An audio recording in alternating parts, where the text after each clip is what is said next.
Olá, e no CIPS de hoje nós vamos falar de romance. Sim, romance. Pois é o que fala Gunnar Branson, CEO da Associação Nacional de Gestores de Investimentos Imobiliários norte-americana. A sua vasta experiência deixa claro o quanto é romântico atuar no mercado imobiliário, realizando parcerias e sonhos. Romance, when you break it right down, is really about people connecting and about believing in something that isn't there yet and that you grow and change with it. So real estate, even though it's the built environment and there's very practical elements to what we're doing, financing it and actually constructing it, and dealing with all the legal parameters around real estate, at the end of the day, we're really trying to connect to other people, make lives better, enjoy life, be able to partner with other people and to do things in a way that, at the end of the day, grows our cities, grows our lives. I can't think of anything more romantic than doing something like that, this idea of connection. When you think about how we actually, from a financial standpoint, how you look at real estate, the buildings are they're simply a tool for us to be able to monetize the lives of people, bringing people together and being able to create, say, 1 square hectare and make it valuable for a lot of people to be there together. That what we as human beings do is we collect. We like to be close to each other. We like to be in cities. We like to be in neighborhoods. When we do that, as people that are engaged in real estate, we obviously can make money off of that because people are there. So the romance is really about the togetherness, people coming together. And we use a lot of tools. We have financial tools, but we also have the building itself. But the building it's interesting how the building is not really what real estate is. Real estate is the contracts. Real estate is the agreements that people come together in order to use a particular amount of space in a particular sort of way.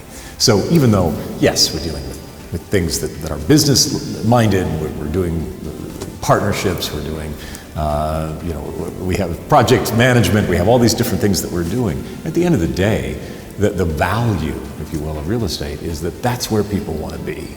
That this is where a person can succeed or groups of people can succeed. So that's what our business is engaging in that. And yes, it's romantic. I think it's kind of interesting that we deal with contracts. What is a marriage? It's a contract. It's people making an agreement, coming together and deciding to venture out on one of the biggest and most difficult ventures you can have, which is building a family.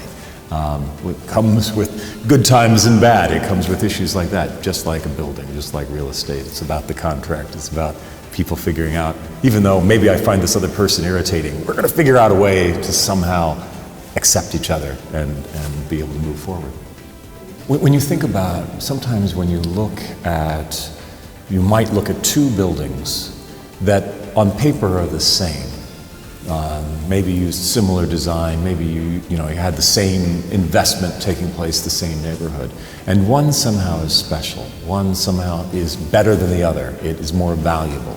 And sometimes it's ephemeral. It's difficult to say why, other than perhaps the poetry of that space. Perhaps the light is a particular kind of light that makes people love it more, the passion of that.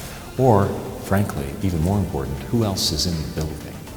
That becomes a value. And that's something that we can't necessarily control, we can encourage, just like romance. And I do think, yes, Latin America, Brazil, yes, there's an understanding that life is about passion, that life is about that kind of romance and art and poetry.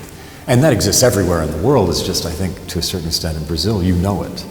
And that, I think, can help from the standpoint of understanding that we are engaging in a form of poetry. If we create spaces that make people unhappy, we're not going to succeed long term. That is less valuable than the buildings that enlighten us, that make us feel good, where we know we're going to find friends and people that are like-minded and people that we can have fun with. The poetry and music and art are so much more valuable than we realize because that's what we're reaching for. And then at the end of the day, is my friend going to be there? Is there someone that can be my friend there? Am I going to be alone if I'm there? I think too often in real estate, historically, we've built spaces that make us feel more lonely, not less lonely. And those become the spaces that we wonder, how can we possibly fix them? How can we take these institutional buildings like, I don't know, Sao Paulo Airport and turn it into something that's full of joy? Let's figure out how even something as onerous and difficult as standing in line can be something that's joyful. And that is what brings people together. And that creates more value. Those are the spaces that we're willing to spend money on, spend time on. And as an investor, you need to understand that and engage in that. It's good to be practical, it's good to be hard-nosed and to do things the right way. But if you don't understand the value of the poetry, you're going to miss out on the value of the asset itself. Sim, e esse romantismo é uma realidade. Temos que vivê-lo, e um CIPS vive-o intensamente, pois o mundo sem fronteiras estabelece uma série de contatos e conexões que irão mudar a sua vida para sempre. Mude a sua, venha ser um CIPS.